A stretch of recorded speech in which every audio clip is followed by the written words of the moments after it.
వ్యవసాయ రంగం తీవ్ర సంక్షోభంలో పడింది. గతంలో మనం దీని మీద 4 వీడియోలు చేసుకున్నాం. పార్ట్ 5 వీడియో ఈరోజు మీ ముందుకు వస్తూ ఉంది. భారతదేశంలో స్వతంత్రం వచ్చినప్పుడు జీడిపిలో 82% ఆదాయం వ్యవసాయ రంగం నుంచి వచ్చేది. నేడు జీడిపిలో కేవలం 12% మాత్రమే వ్యవసాయ రంగం నుంచి వస్తుంది.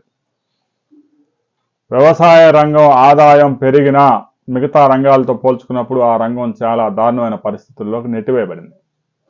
స్వతంత్రం వచ్చిన కొత్తలో 90% మంది వ్యవసాయం మీద జీవనం కొనసాగించేవారు. నేడు ఆ శాతం 56కు పడిపోయింది.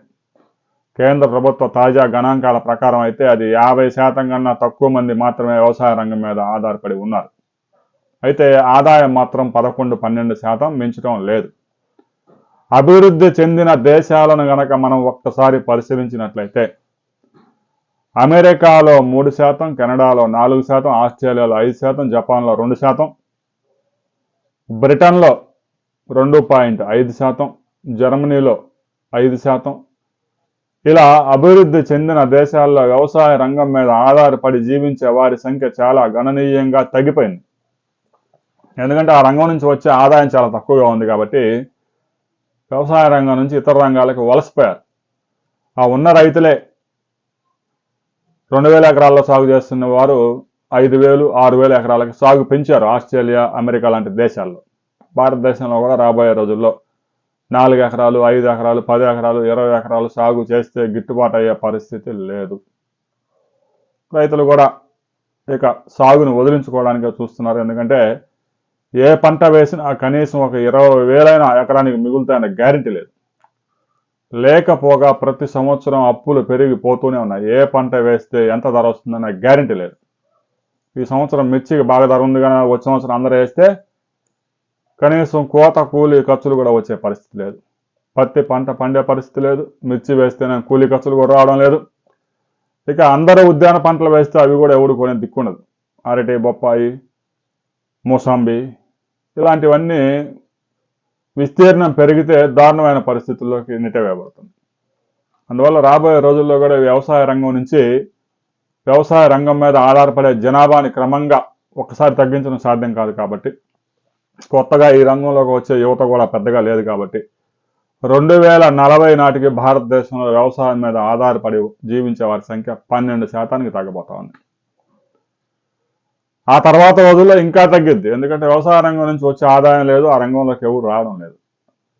కేవలం భారతదేశంలోనే కాదు, అభివృద్ధి చెందిన అమెరికా లాంటి దేశాల్లో కూడా వ్యవసాయ రంగం సంక్షోభాన్ని ఎదుర్కొంటుంది. అక్కడ కూడా రైతులు తీవ్రమైన ఇబ్బందులు పడుతున్నారు. అధికారంలో ఉన్న ప్రభుత్వాల్ని పెద్దగా ఇన్ఫ్లుయెన్స్ చేయలేరు కాబట్టి, వారి వాయిస్ వినిపించలేరు కాబట్టి వ్యవసాయ రంగానికి తీవ్ర నష్టం జరుగుతుంది.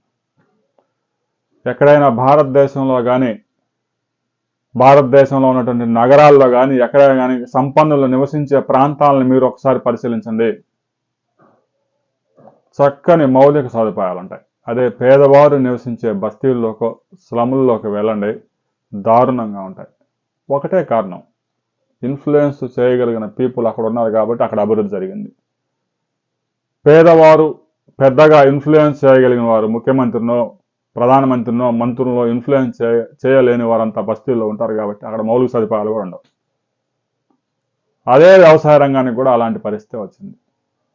కనీసం కేంద్ర ప్రభుత్వం ప్రకటించిన మద్దతు ధర కూడా రైతులకు దక్కడం లేదు. మద్దతు ధర అది గిట్టుబాటు ధర కాదు, అది మద్దతు ధర మాత్రమే. ప్రస్తుతం ఉన్న మద్దతు ధర మీద 50% పెంచి రైతులకు ఇవ్వాలని ఎంఎస్ స్వామినాథన్ గతంలోనే రిపోర్ట్ ఇచ్చినా కూడా నేటికి అమలు కాలేదు. రాబోయే రోజుల్లో కూడా వ్యవసాయ రంగం మీద ఆధారపడి జీవించే వారి సంఖ్య క్రమంగా తగ్గుతూ పోతుంది. అందులో ప్రత్యేకంగా కేంద్ర రాష్ట్ర ప్రభుత్వాలు చేయాల్సింది అంతా చేస్తానే ఉన్నాయి. ఎందుకంటే ఈ రంగంలో ఆధారపడి జీవించే వారిని అందరినీ ఇతర ఇండస్ట్రీలోకి తరలిస్తూ ఉంది. వ్యవసాయానికి రావడానికి కూడా ఎవడు చదువు ఉన్నవాడు, చదువు లేనివాడు ఎవరు ముందుకు రావడం లేదు.